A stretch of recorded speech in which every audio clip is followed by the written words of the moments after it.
Selam millet. Selam. Şu an Bangkok'tayız. Bugün Özbekistan'a uçuyoruz. Yeni ülkemize gidiyoruz sonunda. Güneydoğu Asya'dan. Sonunda. Evet. Ama gitmeden önce dedik ki durian deneyelim. Durian bilenleriniz vardır. Kral meyvesi diye geçiyor. Aşırı ağır kokulu. Kimisinin nefret ettiği, kimisinin de çok sevdiği bir şey. Daha önce denememiştik. Yani aylar geçirdik buralarda. Çok denk geldik ama hem pahalıydı hem de yiyecek ortam falan bulamadık, yemedik işte, neyse. Bahaneye gerek yok. Bugün deneyeceğiz. Daha önce şekerini, dondurmasını falan denedik, berbattı. Bakalım meyvesi nasıl? Meyvesi iyi diyorlar. Bakalım. Bu arada yani bu meyveyi işte otellerin çoğuna toplu taşımaya falan sokmak tamamen yasak. Şurada bir tane pazar var. Oraya gideceğiz. Oradan alacağız. Deneyeceğiz hemen. Evet, pazara geldik. Bunlar fresh mi acaba? Ya, fresh? Is this fresh? Today? Can we eat here? Bence bunu denesek yeter. 140'lık. Okay, this one.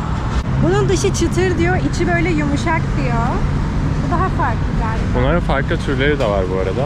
Bunu çoğunlukla eldivenle falan yiyorlar. İşte poşetle tutarak yiyeceğiz. Çünkü elimizde kokutur yani. Şunu aldık şöyle 140'a. Bayağı iyi. Gerçekten mi? Arkadaşlar bunun kokusu şey gibi ya. Bunun kokusunu daha önce çok aldık. Vietnam'da falan da aldık. Böyle ağır soğana benzeyen bir kokusu da var falan. Ne olduğunu çözemiyorum ama ben kokusundan nefret etmiyorum. Güzel yani.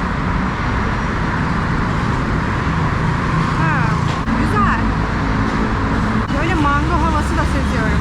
Soğan, mango. Dokusu çok garip değil mi ama? Yumuşacık Aynen. böyle. Aşırı Dağılıyor. yumuşak ve böyle lif gibi. Garip ya baya. Krema gibi falan. Ama şey yani. Ben böyle çok ağır kokar, ağır bir tadı olur sanıyordum. Bence Belki öyle. türden türe değişiyor. Bu galiba en hafifi gibi hissettim. İyi yaptık bence. Etrafa çok kokmayalım. Uçacağız falan, yeni bir ülkeye gideceğiz. Durian kokusuyla gitmeyelim. Aynen. Evet, durian da böyle bir şeydi. Evet, pek şaşırtmadı beni. Ben çok şaşıracağım sanıyordum. Bir an önce bitirip gidelim. Tamam. Bugün birkaç işimiz daha var. İşte alışveriş yapmamız gerekiyor. Bizim kıyafetler çok kötü oldu. Tişörtler. Bir tane pazara gidip tişört bulmaya çalışacağız. Sonrasına da bakacağız. Sonra da uçuş var akşamına. Gece uçuşu olacak. Yarın böyle sabahın 4'ünde falan Özbekistan'dayız. Özbekistan'da da Burhan abi var. Bir tane bizi ağırlayacağını söyledi. Ailecek bizi ağırlayacaklar. Direkt onlarla buluşacağız. Taşkent'e uçuyoruz, başkente. Bakalım. Evet, Bangkok'un eski otobüslerinden birine bindik. Bangkok'ta da bir kişi var. Böyle bir otobüs. Normalde camlar açık oluyordu ama kapalı burada. Klima yok.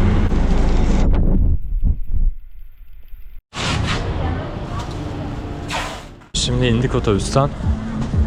Böyle mağazalar falan başladı. Pazar birazcık daha ileride tabii. Pazara doğru yürüyeceğiz. Kıyafet bakacağız kendimize çünkü benim bir kıyafet sorunum var, özellikle benim. Ben bu yola çıkarken abi benim güzel gömleğim, işte tişörtlerim falan vardı. Mutluydum tamam mı o kıyafetlerle ama zamanla ya kayboldu, ya yıprandı, ya yırtıldı. Bazılarının çok ağır oluyor diye attım falan ve hiçbir şey kalmadı elimde. Şu üstümdeki tişörtü aldım bir tane pazardan. O da kısa geliyor. Burada boyuma uygun bir şey bulmam çok zor. Öyle, benim kıyafete ihtiyacım var kesinlikle. Evet, Ömer'e aciliyetinden bir tişört bulundu. Belki de dünyanın en iyi tişörtü değil ama rengi falan hoş bence. Ve uzunluğu da iyi gibi. Kaça aldık bunu? 120 bahta aldık değil mi? Süper. Abi boyunuz uzunsa ben 1.94'üm. Tayland'dan falan tişört almayı hayal bile etmeyin. Çünkü hepsi çok kısa. Yani bir tane bulabildim. Bu da böyle yani. NYC falan yazıyor. New York City. Ya pek bir seçim hakkınız yok. Uzun bulduğunu alacağım.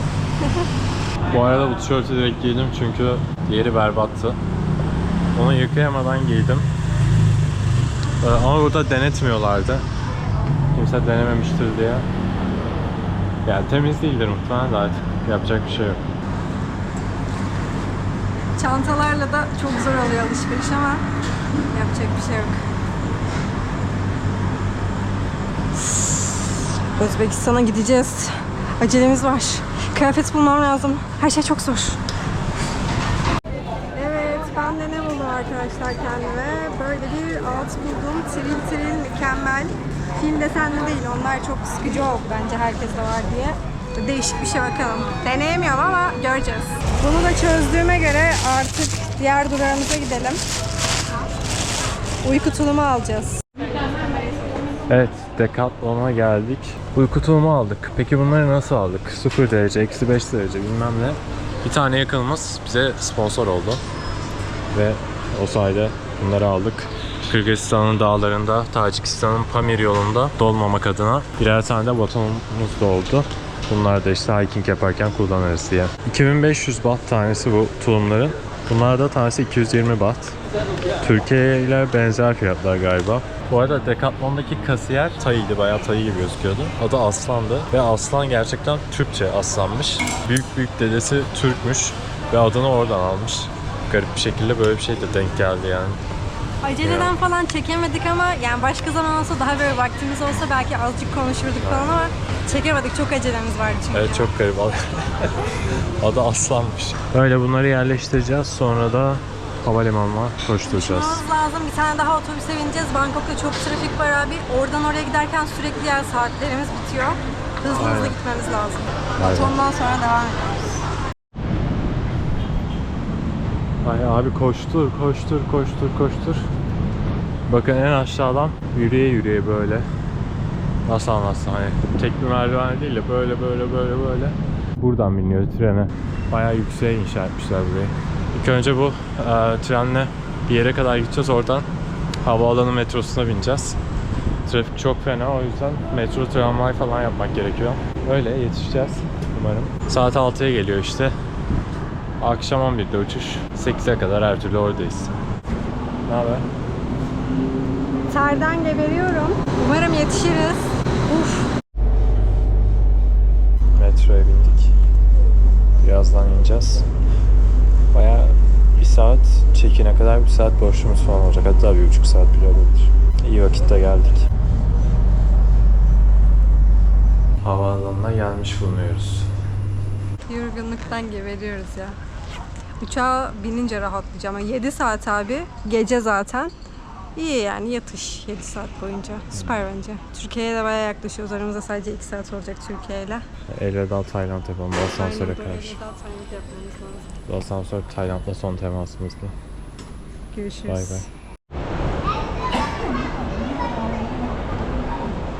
Ağzına aktimiz kalmıştı, o yüzden bitirelim dedik. Yiyecek bir şeyler aldım. Aşkım yine proteinsiz şeyler aldı. Hayır, bunun içinde 10 gram protein var. Yumurtalı bu. Öyle mi? Yumurtalı kruvasan. Melon pan aldı. Japonya'ya almak için. Evet, ben sıcak yemek aldım. 200 baht falan son paramızı harcadık. Sesim çıkmıyor. Çok yoruldum. Yemek yiyeceğiz. Bir saate de çekim başlayacak. Evet, çantaları döktük, ayarlıyoruz şimdi. Benim çekim bagajım var. Çünkü jüreyi taşımamın tek yolu çekim bagajı almak. Bunu kabin bagajı olarak kullanacağım. Bahar'ınki kabin bagajına gidecek. Ona ekstra çekim bagajı almadık. Böyle her şeyi benim çantaya yükleyeceğiz. Onun çantasının ağırlığı azalsın diye. Onu göndereceğiz uçağın altına. Geri kalanlar da yanımızda olacak. Uğraşıyoruz. Herhalde sığar hepsi. Umarım. Evet, eşek arısı patlamak üzereydi abi. Yağmurlu geçirdi. Senin çanta hafif, biraz ağır aslında. Ya bunu tartışalım. Kabin bagajını da 8'den fazla kullanamıyoruz. Abi bu uçmak neden bu kadar zor bir şey ya her seferinde? Bitiyorum yani daha uçağa binmeden. Neyse, onun bir önemi yok. Biz check-in'den geçtik bu arada. Birimize 38G vermişler, diğerine 38E vermişler. Acaba yan yana değil mi bunlar falan diye düşünüyorum. Umarım yan yanadır. Ama G ve E yan yana değil sonuçta alfabede. O yüzden şüpheli. Çantam kaç kilo çıktı? 17 kilo falan çıktı son haliyle. Her şeyi oraya yükledik çünkü. Onu böyle bir 10 dakika 15 dakika sırtımda taşıdım. Gebertti o beni. Şimdi Özbekistan'a gidiyoruz. Tayland'a veda ediyoruz. Güneydoğu Asya'dan kurtuluyoruz sonunda. Kurtuluyoruz. Evet, yine farklı bir kelime seçimi. Güneydoğu Asya'yı çok seviyoruz ama çok uzun kaldık gibi oldu. O yüzden kurtuluyoruz kelimesini kullanıyorum. Buralara daha çok yolumuz düşecek gibi hissediyorum. Zaten bir kere gelen bir daha geliyor bence. Çok güvenli, çok ucuz. İnsanları güler yüzlü. Daha ne istersin ki? Bakalım Özbekçe nasıl bir dilmiş. Sizce Moroklu pervoz tilayımız. Pervoz uçuş demek ki. Tilayımız dileriz. Sizce Moroklu. Size Moroklu uçuş dileriz. Keyfi Moroklu. Evet, Özbekçeyi çok sevdim. Çünkü bizim için çok kolay bir dil. Yani Türkçe zaten temel anlamda. Sadece farklı bir lehçe. Göreceğiz, öğreneceğiz. Birazcık Özbekçe çalıştık. Çok azıcık. Ama daha çok çalışırız. Evet, pasaporttan da geçtik. Karşımıza böyle bir şeyler çıktı. Böyle ejderha var, adamlar. Aa, şeytan bunlar oğlum. Bir tarafta şeytanlar, bir tarafta nur yüzlü insanlar var. Bak şurada da kaplumbağa var. Bak taşıyor şuraya. İyi ve kötü arasındaki dengeyi sağlayan bir tanrı var bence burada da. Onu temsil ediyor gibi hissettim. Yani Hindu tanrısı bu, Vishnu. Bayağı çılgın bir şey ya.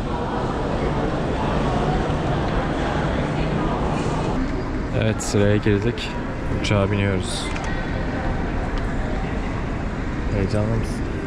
Heyecanlıyım ama yorgunluk ararız yani. Uyuyacağım, uyanacağım ve Özbekistan falan. Güzel olacak bence. Ben uyuyamayacağım. Gece her saati hissedeceğim. Здравствуйте, добро пожаловать. По левой стороне удобнее вам, в серединочке будет. Yes, this way. 38 is wait at cabin, please. Здравствуйте.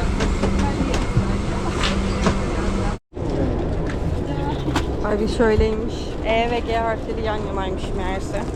Böyle G, E, C harfleri yan yana falan hiç anlamadım. Enteresan bir düzen var. Bence koltuklar abi müthiş dar. Onu söylemek istiyorum. Ekran da var bu arada. Ekran olmasını beklemiyordum. Bir sürü film varmış. Açılıyor mu? Aa, açılıyor. Çok iyi. Koltuklar böyle. Sığıyorum. Öyle aşırı geniş değil ama idare eder. Çok yorulduk böyle. Kemerlerini takıp olayım diyor. Kemerleri tak diyor. Kemerlerini takıp olayım. Takıp olayım. Kemerler takılsın, tablo chirog'i yoqilishi bilan qulfning ikkita halqasini bir-biriga kiritib, uchidan tortib moslashtiring. Ekipaj buyrug'i bilan nimchani boshingizdan o'tkazib kiying.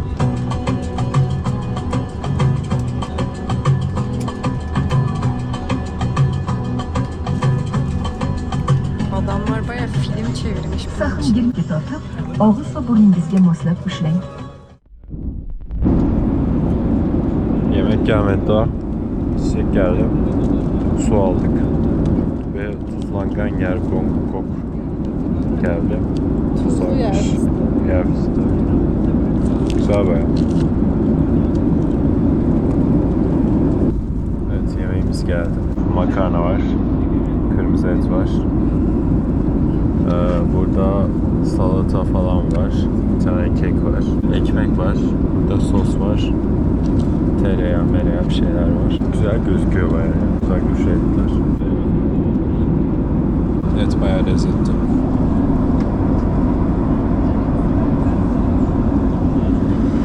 Afganistan semalarındayız.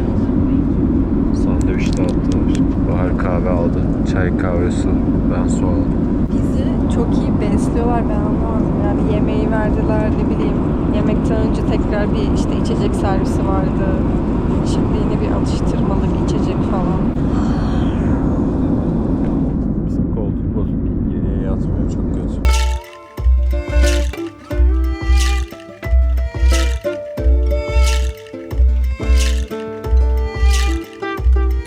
Sport nazoratı.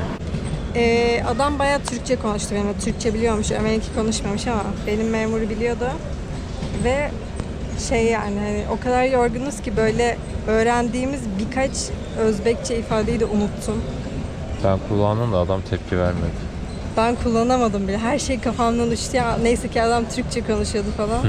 Türkçe konuştuk. Hoş geldiniz falan. Ben rahmat dedim, hiçbir şey demedim. Merhamet demedim. Memurlar demiyor olabilir. Çocuğa bakın ya. Bütün banto yürütüyor. Bütün valizleri gönderiyor. Çantamızı aldık. Şimdi Burhan abiyi bekliyoruz. Her şeyimiz hazır. Sim kart alabiliriz. Özbekistan'da şey diye duyduk. Normalde havaalanlarında daha pahalı oluyor normalden ama Özbekistan sanırım istisnalardan bir tanesiymiş. Aynıymış normal sim kartlarıyla havaalanındaki sim kartların fiyatları. Çok Bakalım iyi. umarım öyledir. Öldüm, bittim. Evet ya. Neyse ki içim çok rahatladı. Geldik hem de vaktinde geldik. Uçak vaktinde kalktı, vaktinde indi. Hatta vaktinden erken indi falan. Çok rahat bir uçuştu ya. Özbekistan Hava Yolları'nı tebrik ediyorum. Teşekkür ediyorum kendilerine de aynı zamanda. Dakiklerdi. Güzeldi. Şimdi burada 3 tane sim kartçı var. Hangisi daha iyi acaba? İnternete soralım. Aynen. Bak ne diyor? 12.001 dolar değil mi? Evet. Bu 10 dolara yakın yapıyor. 200 GB. Şimdi takacağız. 100 GB 5G'ye özel. 100 GB vermiş. 200 GB 5G olmayan. 4G falan. Yani toplam 300 GB internet var. Hafta sonu sınırsız. Geceleri sınırsız. Gece de sınırsızmış. İyi yani, bayağı yeter bu. Bayağı uygun fiyatta. E-sim almayın abi. Özbekistan'da özellikle çok uygun bence sim kartı. Hoş geldin, sefa getirdin. Nasıl geçti yolculuk? Bence iyiydi, güzeldi yolculuk da. Uyudun mu abla bol bol? Evet. Tamam, o zaman problem yok. Bayağı kaliteli uyudum ya. Uyuduysan tamam problem ama sen uyu kurban olayım. Bizi doyurdu da Özbekistan Hava Yolları. Bayağı iyi bir yolculuktu. Abi çok sağ ol. Sabahın köründe geldin aldın bizi. Ya niye geciktim? Burada öyle bir şey ki ben bu arabayı bir ay oldu aralı. Yok abi, gecikmedim. Yo, radar, burada her tarafta radar var. Berbat yani. 150 dolar radar. Burada araba ucuz. Ben 10 aydır falan ben buradayım. Araba alayım dedim bir tane. Araba aldım. Gündüzleri taksicilik yapıyorum. Şimdi gelirken bile 4 kişi getirdim. Vay be. He. Pazara 10.000'den ya buranın para birimi çok düşük. Aynen. Yani 10.000 buranın Türkiye'nin 30 TL'si, 33 TL'si. Evet. Eşinizle Türkçe konuşuyorsunuz değil mi? Türkçe Ben biliyor. eşimle 13 senedir beraberim. 13 sene var be. Sizin ailede herkes Türkçe konuşuyor yani. Bizde değil mi? Türkçe. Ha tamam. Bizde Türk yemeği pişer. Özbek Oo. yemeği pişmez. Tamam. Hatta menümüz bile öğlen akşam üzeri karnıyarık yapacak benim kızım. Diğer türlü buna mesela bakliyatı çok iyidir. Kuru fasulye, nohutu, her şey doğal. Benim kaldığım yer Yengiyol. Bu Yengiyol'da şey olayı var. Buradaki herkes Türkiye'ye gelmiş çalışmış. Bunların bir huyu vardı. Selamünaleyküm, selamünaleyküm derler. Biz de, ben de aleykümselam, ha Türk müsün abi? Hemen anlıyorlar. Yani gaz niye bitiyor? Belli saatlerde mi oluyor? Ya yani? şimdi birazdan sabahleyin herkes gaza fırlar. Ha. Herkes. Ama burada aşağı ineceksin. Size yasak burada. İlk geldiğinde ben de saçma dedim. Yok kalsın, inmeyin. İnmeyin. Yazıyor. Adam yatıyor. Yasak ne alaka ya? Ne? Yatıyor, yatıyor. Yasak neden? Yasak. Burada arabanın içinde oturmak yasak. Ha, hiç kimse oturuyor. Evet, oturmuyor. Ben de çıkıyorum. Normalde kapıda normalde adam duruyor. Aşağı indiriyor herkese. Ondan sonra şey yapıyorsun. Vay be. Aynen.